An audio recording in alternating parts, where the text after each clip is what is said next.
This video is about missing pieces in my projections.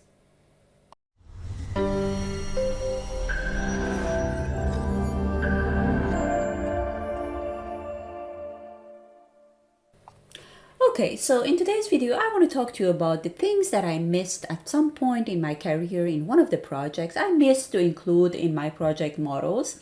And eventually it was picked up by someone who reviewed my model, a model auditor or one of the team members who just pointed out that this is something that I missed in the model. And from now on, when I build a model, I try to just put them as a default in my models, and of course some of them might not apply to a specific project, and I will provide also flexibility to exclude or include them in my financial models. So the first one is the flexible timeline. As always, I always insist that having flexible timeline is important. And here I want to mention that the things that you need to include to even bring more flexibility in your timeline so that your financial model reflects what the reality of the project is. I will talk about monitoring fee and some other fees that are needed to be included in your projections. Seasonality in revenues, minimum cash balance, pre-funding of working capital, registration fees, taxes payable at different levels, LC fees, transfer fees, and missing indexation. And I'm going to talk about the case of major maintenance or recurring costs. Okay, so the first one being the time lag between signing of financing agreements and the financial close date. That's something that you need to, I would recommend that you also include in your model, is to include delays between different dates. For example, most of the time when we build financial models, and that's my experience reviewing many models, is that we have only one basically time or date in the model as being the construction start date, or maybe at best we have financial close date and the financial close date. However, what happens in reality in projects is that you have these different dates. So for example, you have this signature date where you sign the agreement with your lenders. At this point, you still don't have the permission to basically draw down on the debt. You just sign the agreement, and at that point in time you still need to check the documents, but at that point in time there are some fees that are payable at this date. For example, some upfront fees, some appraisal fees or whatsoever, they are payable at this date. And there are other fees that are payable from the financial close date. So you need to make sure that you have modeled all these kind of key dates in your model, and you also provide the flexibility to kind of have delays between these dates.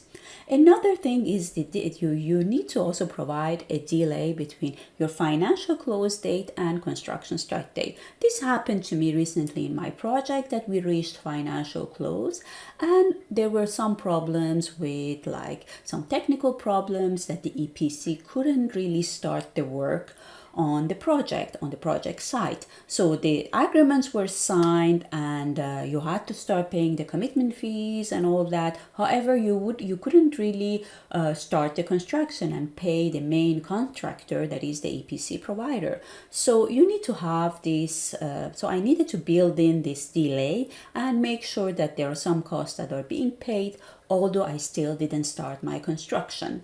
So these are the things that I recommend you to include in your model. For example, as you can see, this is an extract from one of my financial models. As you can see here, I have provided these different dates, the signature date and then the delay between the signature date and the financial close date. I also provided a delay between there's a typo there. There's a delay between financial close date and the construction start date. And even, you also better provide a delay in construction as well.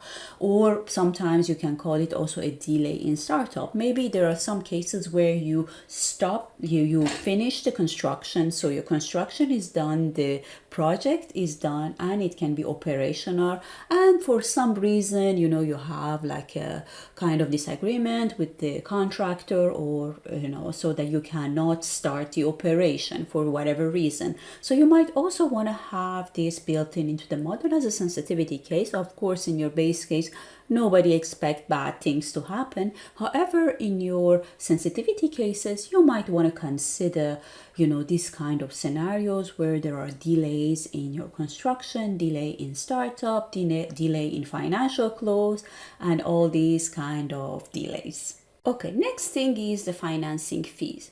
By default, most of the project models that I review or I also build, you always include commitment fees, front-end fees. These are by default. Everybody knows, they are well known. However, beyond these common fees, upfront fees, and commitment fees, there are many other fees that, your project might be subject to. So, you really need to, if you haven't started, the negotiating with your lenders, then, you want to include, a kind of like a placeholder in your financial model for other costs. And you might also, by experience, put a figure there for the other costs other than the commitment fees and upfront fees. And you can name it other fees, or if you know exactly what these fees are, you can call them appraisal fee, monitoring fee, MLA fee, and whatsoever. But once you start, negotiating with your lenders, or just start the contacting your lenders, then what you want to do is to ask them really to give you exactly what are the fees that are applicable, to give you in detail and when they are paid, whether they're recurring, fees, or it's a one-time payment fee. So you need to make sure that you get all the fees that are applicable to your project and you include them in your financial models. Okay, next up is seasonality in revenue. Sometimes, we just say that price times quantity is our revenues, and we take a fixed price and maybe just, escalate the price, but the production, we take it as a constant, and we just get a basically non-seasonal revenue. And that may be the case in many of your projects. However, there are cases where this is not applicable and you have seasonality in your revenues. And that's something that you need to be very careful. For example, if you are building a power plant and it's a hydro run of the river, and you know that the production depends on the rainfall, and there is a seasonality, you go and you check the weather data and you see that there is a seasonality in the rain, there is a rainy season and there is a dry season. So once you see that there is actually this case and your project is paid based on energy, meaning that based on what you can produce, then that's something that you need to definitely model, because how your revenue is, the shape of your revenue, it's really important, because you are basically maybe sculpting your debt based on that. You are maybe sizing your debt based on that. So this is a very important factor. And if you don't consider seasonality, and there is a seasonality in your revenues, you need to make sure that you have a justified kind of argument for that, not just for the sake of simplicity. That's not something that you can just ignore because you just want to make things simple for you. So that's about seasonality in revenues. Next up is an important topic, is the minimum cash balance. And that's something that maybe I will have a separate video, and also on any of this topic. If you're interested to know more, let me know and I can make an individual separate video about it. And minimum cash balance is something that sometimes this is required by lenders, and sometimes it's just something that the sponsor also require. It's a kind of contingency for your operation. You just say that when you're distributing your dividends or shareholder loan, before you distribute that, you put some money aside for your daily operation in case things go wrong. So that's something that you need to model, because it will come up at some point by someone, whether it's a lender or it's a co-sponsor. They might ask for it. So you might want to also consider a minimum cash balance in your model. And building it is quite straightforward. You can easily build it in your financial model. In the cash flow waterfall, as I told you, it comes, it is funded from the cash flow available for distribution. The other thing is the pre-funding of working capital. That's very kind of similar to the minimum cash balance that we discussed. Sometimes both the minimum cash balance and the funding of the working capital are required, and sometimes one of them is just enough. So it depends from project to project. But what I suggest is that you include both of these in your models and see whether you want to activate one or activate both of them as you progress with the appraisal of your project.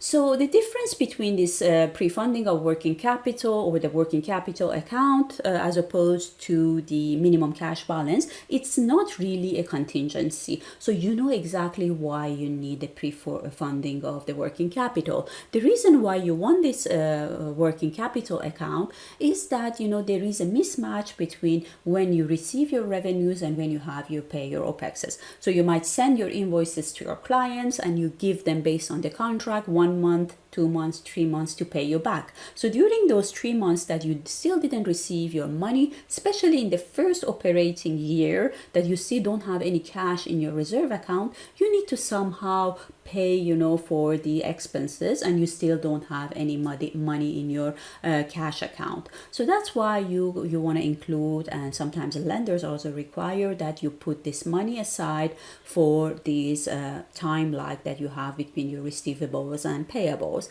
Sometimes it is funded as part of the sources and uses of funds, meaning as part of the total project cost, and sometimes it is just, you know, funded from the first year.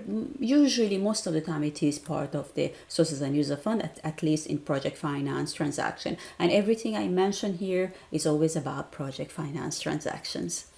Okay, and modeling of it is also quite straightforward. It really looks like, you know, what we explained in the minimum cash balance. And if you're interested, I can have a separate video on modeling minimum cash balance and working capital accounts.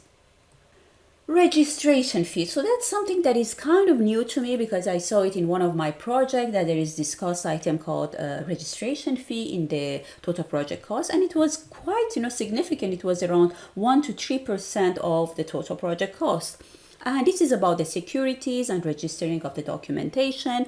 And I wouldn't expect it to be high, but it can be very high. So make sure that when you are building your financial model, especially the sources and uses of funds, which is very important, you don't want to miss any cost in your total project cost, because this is in the project finance deal, this is the time when you don't have any revenues. So you have basically that's the whole thing about, you know, during the feasibility study, you come up with a budget and you come up with the funding of it, debt and equity. So anything else that is basically you didn't expect or you didn't project, or you made a mistake in your projections, like missing some fees, that's the whole purpose of this video, then you need to fund it from the contingency provision that you have. And normally contingency provision is only for unexpected things like a pandemic. It's not for missing projections. Okay, so that's what we want to avoid. We want to make sure that our projections, at least to the best of the knowledge that we have,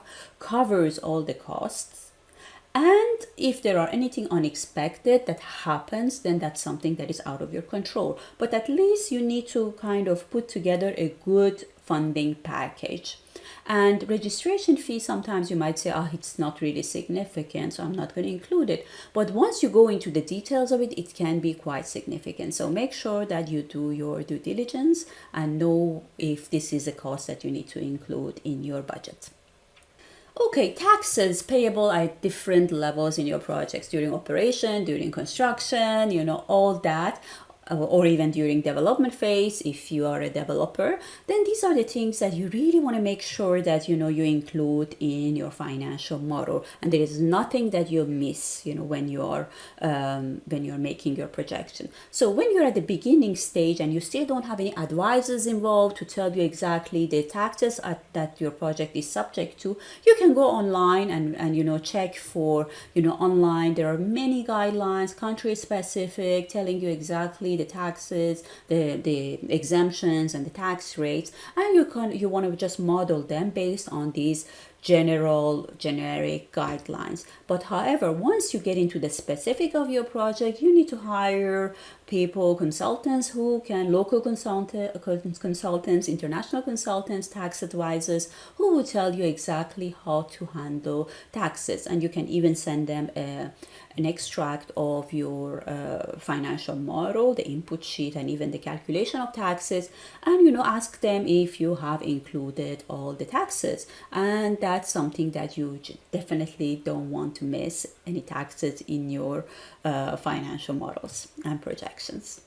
Okay, fees related to a letter of credits. If you need a letter of credit, for example, there are different cases where you need a letter of credit. For example, if you want to fund your debt service reserve account with a letter of credit, or sometimes lender ask, the shareholders to provide equity for the contingent equity that they need to provide in the funding package in case things go wrong. They want to make sure that there is a money aside from the sponsors that can provide for the cost overrun. This is beyond the contingency provision that is already included in the financial model.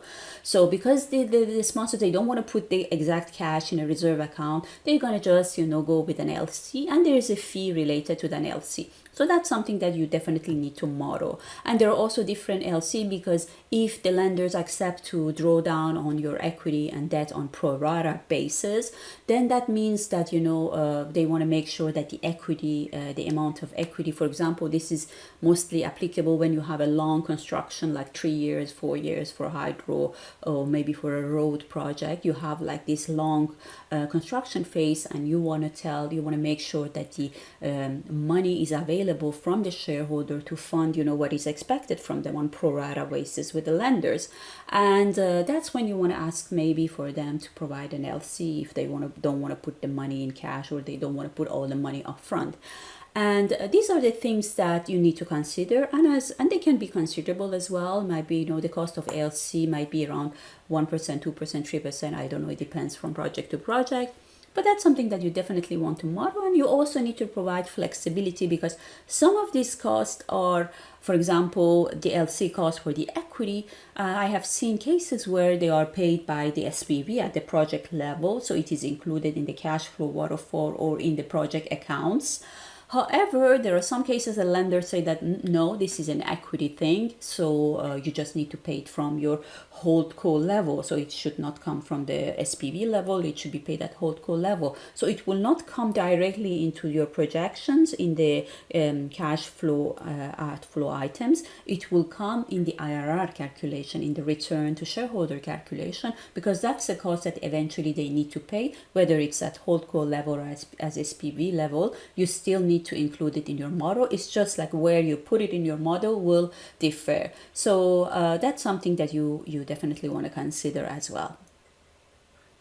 Okay, transfer fees, that's important as well, So, for example, if you have shareholders, if you are, investing in a country and the shareholders are international shareholders, eventually the dividends or, the revenues, they're going to go from one account to another account. So there are all these banking fees for the transfer of money from different accounts, or even foreign exchange, fees. So exchanging money, there are some fees involved other than the cost of it, which is the exchange rate is going to be picked up by the exchange rate in your model. There are some costs related to exchanging money from one currency to another, or transferring money from one bank account to another bank account. So if that's the case in your project, you need to definitely include the transfer fees in your financial model, and it is sometimes assumed as a percentage of your cash inflows, revenues, or if it is related to cost, as a percentage of costs. Okay, the other thing is missing indexation in your cost. For example, you in one of my this is a real example. So I have a major maintenance a cost that is recurring every 5 years for the amount of 1 million. So I don't have any contract for this one yet, but I know that, based on the experience, I know that, for example, this is a replacement of inverters or replacement of turbines in a power project, whatever. I know that the cost is around 1 million. So if I want to include it in my model, if I include 1 million every 5 years, that's how it's going to look like. However, realistically looking, this cost might be inflated through time. It's not going to stay the same as it is today. There is an inflation that needs to be considered. And so as you can see, if I start applying inflation, the cost will be higher than if I just projected in real. So if I, by mistake, I don't include inflation in this recurring cost, as you can see, I am underestimating my cost. So that's also something that for each cost item that you include in your financial model, you want to ask the question whether this is indexed, and what is the indexation that I need to apply, from which day do I need to start this indexation, and all these are the parameters that you want to include in your financial model, and of course bring flexibility for the user or for yourself to change it as you progress with the appraisal of your project. Okay, so that's it for me. Of course, there are so many other things that comes in my mind when I about this topic. But if you have also cases that you didn't you missed to include something, and at some point you included it and now it becomes like by default it's something that you include in your model, please let me know in the comments, and I can make another video with another batch of these kind of issues. And as I said, if you want a separate video on any of these topics, let me know and I will see if I can make a separate video about it. Alright, that's it for me. I hope to see you in my next video. Thank you and bye.